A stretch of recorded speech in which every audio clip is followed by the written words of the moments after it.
Welcome to History and Politics with Dr. Brovkin. Today, my dear friends and subscribers and visitors to thy channel, first I need to congratulate my compatriots on the 250th anniversary of American Revolution. But my topic, I focus on Russia, on Ukraine, and the war. And I do a new video when there's new material, something happened that merits investigation and analysis. And this something has happened. On the 3rd of June, there were two important events. One was a very large attack on Kiev by Russian forces, which needs to be discussed and analyzed, who hit what, and the meaning and the purpose. And the second most important event was that Putin visited the commanding post in Donbass and gave some quite revealing and interesting remarks that may show the direction of Russian military operations and a message to the Western leaders. But let's start with the background. And the background, of course, is what is new, what is the challenge that that Putin and the Russians are facing. And indeed, things have changed in the last few weeks that one could say created a kind of a new military situation or new realities. And I find of those three new factors. Number one, United Kingdom is developing new long-range missiles that are capable to reach Moscow, among other places, the flight of 800 to 900 or 1,000 kilometers. Now, they are also presenting it as a Ukrainian missile to have deniability, but in fact, Russian specialists suggest that Ukrainians are not capable of producing this kind of missile themselves. So it is just like Storm Shadow, which could be considered a British, which is British, but it cannot be denied that it is British. Now, these missiles are supposed to look like Ukrainian. Then they would be launched from Ukraine with the help of British so-called advisors. So this is number one factor. The second interesting factor is that the Ukrainians have been running low on soldiers, and the photographs and videos of Ukrainian people resisting the draft when men and women are fighting those buses that grab young men on the streets and try to liberate the seized men on the streets. These videos are flooding the world mass media. So there's a shortage of men, and now the British, and I say the British because my friends in London tell me that the London pubs are full of Colombians who are having a good time there on the way to Ukraine. So it's probably the British and the Americans, because nothing could be done in America, in Colombia, without American permission and supervision. So they're recruiting the Colombian mercenaries. Colombia is full of mercenaries, right and left, and those who do drugs. And these are now, according to Russian intelligence, 15,000 are currently deployed in Donbass.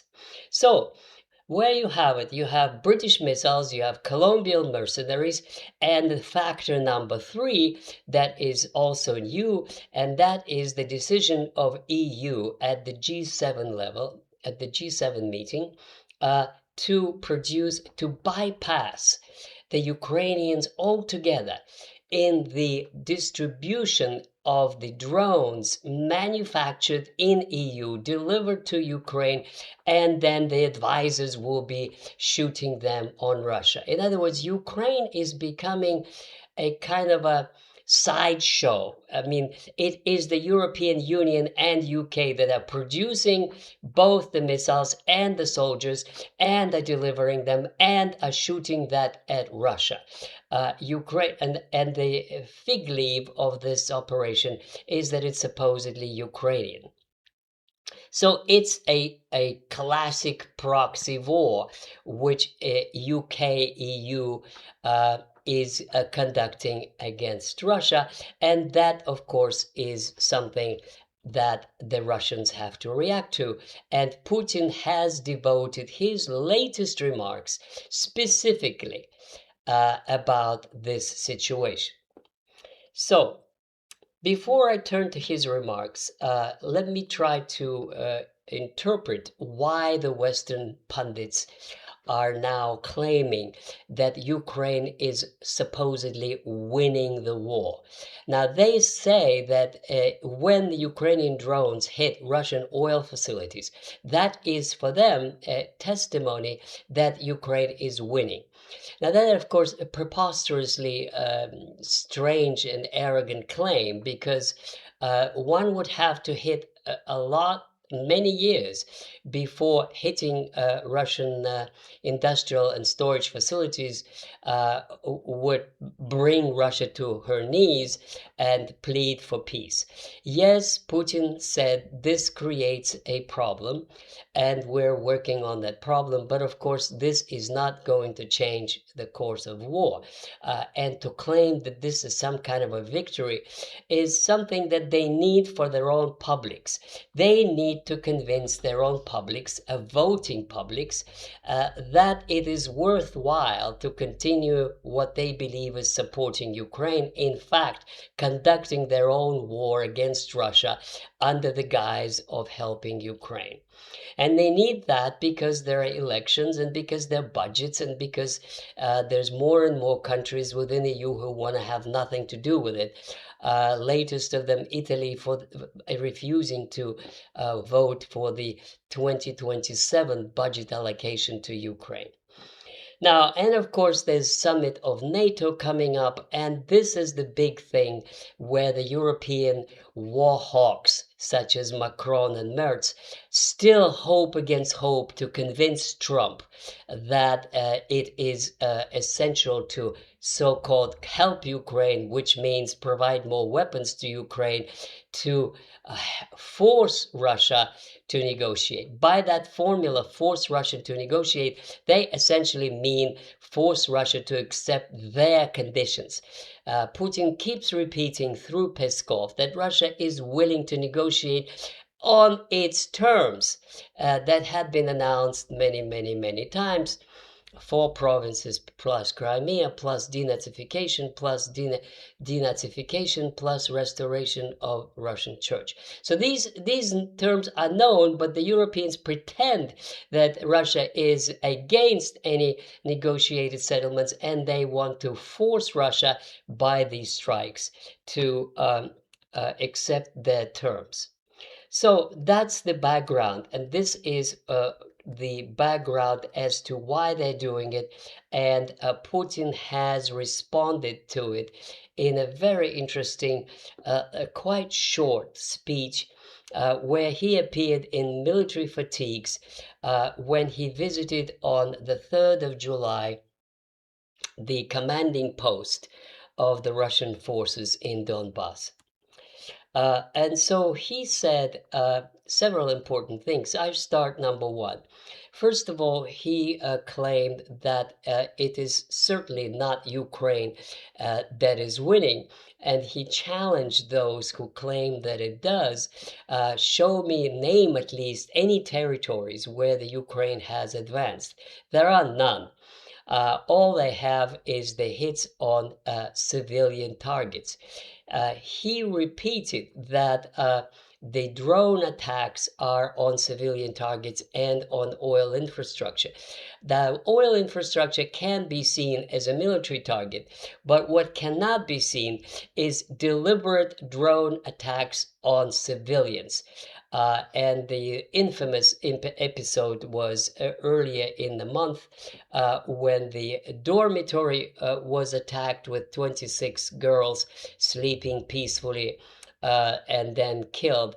And then the latest one was just yesterday when in the village of Tokmachka, a market was hit, a regular market where people were buying fruits and vegetables and potatoes, and there were those killed and I believe 18 wounded.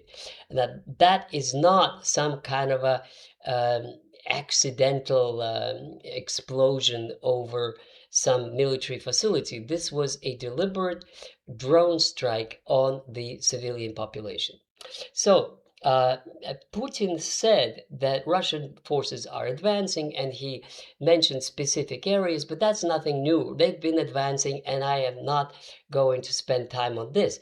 But what he said, by far more important, is that he said that the claims that Ukraine was winning is bravurные заявления, which can be translated as celebratory assertions, which he said they are na ruku, which means they work for us. This is how Putin interpreted these claims that Ukraine was winning work for us. What he meant probably is that Russia is actually winning, and let them delude themselves, claiming that Ukraine has non-existent victories, while we actually do have some, and we are continuing our offensive. Now, speaking about the offensive, he also said, this is not the first time, but one of the first times, which he said that the advancement will continue to the liberation of Novorossiya. That is actually more than 4 provinces. As I discussed in several previous videos, the term Novorossiya includes Odessa, Nikolaev, and obviously Kherson and Kharkov. So if that is now the term, would be interesting to see what other references and what borders will be now discussed as a goal of liberating Novorossiya. But at least this means that the Russians will continue their advance. Now, and finally, by far one of the most interesting things he said was concerning Western leaders that he said are encouraging Ukraine strikes in the interior of Russia. He referred to the G7 meetings when several Western leaders, specifically I think he meant Macron, maybe von der Leyen and others, who were saying that Ukraine is on the offensive with the drones and this is good. They encouraged it. Now, what's interesting that Putin said we should investigate. So he asked the intelligence services to investigate which of those Western leaders said that, so that the matter could be pursued. Now, one can only speculate whether this is a threat, or whether how they could pursue it. I could just venture to say that by law, encouragement of assassination is a crime. And since Ukrainian drones are hitting civilian targets, any encouragement of such action can be interpreted as auxiliary to murder. So when Macron retires in a year, he could be charged by a Russian court of being auxiliary to murder, and they may try him in absentia or in reality for these kinds of encouragements of striking civilian targets. And finally, he said that the bombardment of industrial and military infrastructure will continue. And that happens just on the day after the largest attack on Kiev occurred, with 600 drones, 28 ballistic missiles, and several hypersonic missiles. That the Ukrainian sources tell us that of the 28 ballistic missiles, 4 were shot down, and the debris of those shot down fell on the civilian housing, and this is what the Western media showed. They did not show any of the factories that were hit, but just was really nice, showing of pictures of damaged housing and cars in the streets. Now, the exact list of what was hit is available from Russian Ministry of Defense. These are factories, drone manufacturing facilities, and others. And the very fact that 600 drones and missiles hit Kiev at night, and there were 20 casualties. Now, obviously, it's quite regrettable that there were human loss of life. But on the other hand, if 600 missiles hit a city, uh, and not even 60 persons are killed, one per missile, but 20, that shows that the intent was not to inflict casualties among people. So this is the uh, highlights of of Putin's speech. Now, let me just conclude with a few observations as to what to expect. What to expect is degrading military-industrial capacity of Ukraine so that it could not pose a military threat to Russia. What to expect is, as Putin put it, to enlarge the buffer zone in the territories of northern Ukraine. And then he added, especially since those are historically Russian lands. So that may suggest that the Russians may stay there.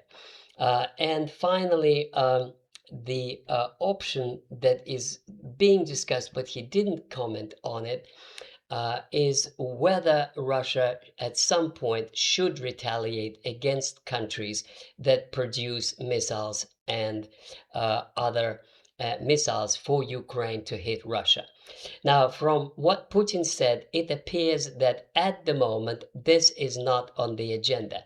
But the offensive, as I mentioned many times, the offensive of the Russian army is on the agenda, and degrading industrial military capacity of Ukraine is on the agenda too.